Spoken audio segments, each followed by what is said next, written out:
Everybody, we are back. My next guest first visited late night after winning a gold medal at the 1996 Olympic Games. That is not the Olympics right there.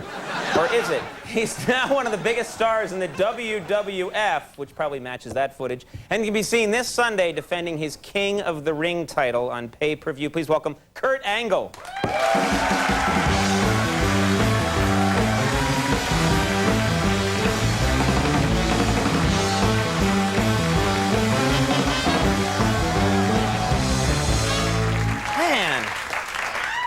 That is not what I look like when I wear that shirt. Let me tell you something.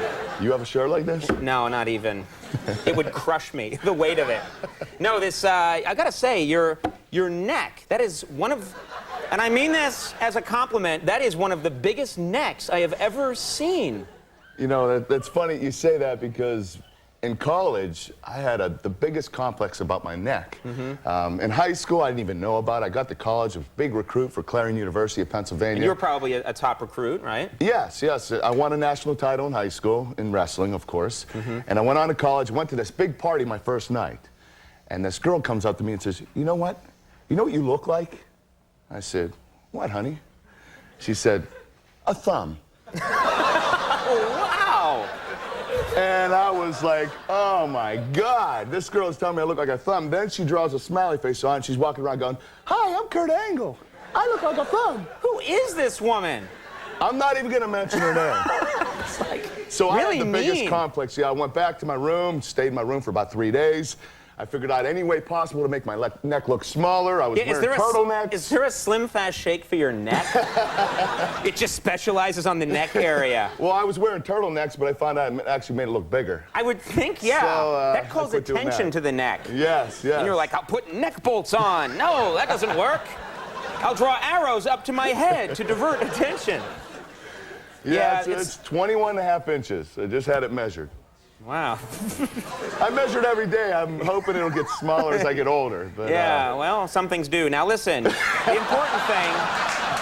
important thing is that was cheap, but I don't care.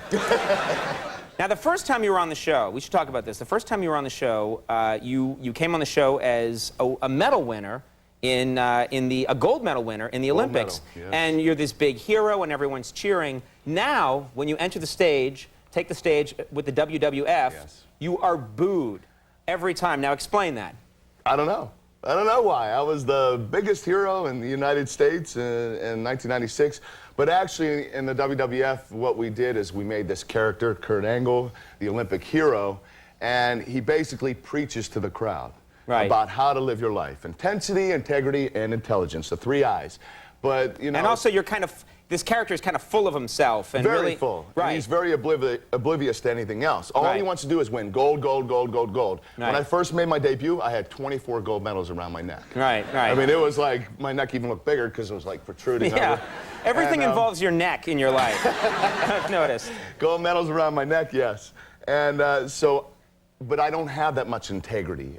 You know, I'll cheat to win, do whatever I have to do. So they've devised this way for people to kind of turn on you as you're this pompous guy I think on their town. Right. You know, I was in Orlando last night. I said, you know, I just talked to my good friend Shaquille O'Neal, and obviously he played for Orlando, and I said, and he did the right thing by moving out of this dump and winning back-to-back consecutive titles for L.A. Right, right. And, you know, I say stuff like that, and the fans are just like, oh, I hate this guy. Isn't that a strange feeling to walk into, like, in front of a group of people that much and alienate them so completely? I mean, you do it intentionally. I just do it every, you know, but...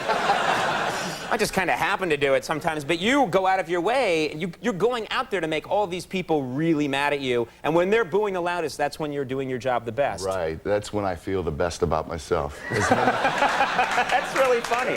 That's hilarious. It's fun. As you know, it's a lot of fun. There you go.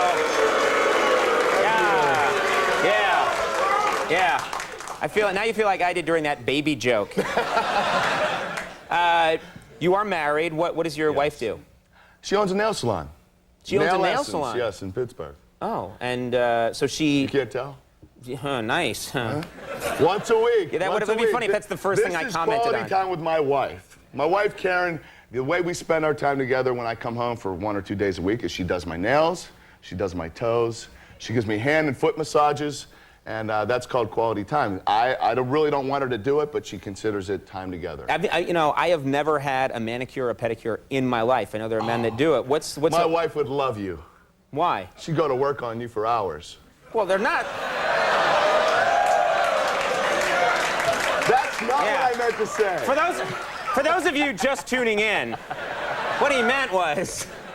No, but you know what? I've heard that some guys' feet are just so out of control. I mean, and mine might be out of control, but they have to, like, get out the welding iron and the sander. Yours is what my wife would consider jacked up, okay? And she gets a few of those feet in her salon a couple times a week, and it's not the best. Where it's like the guy hasn't paid attention to his feet for 10 years.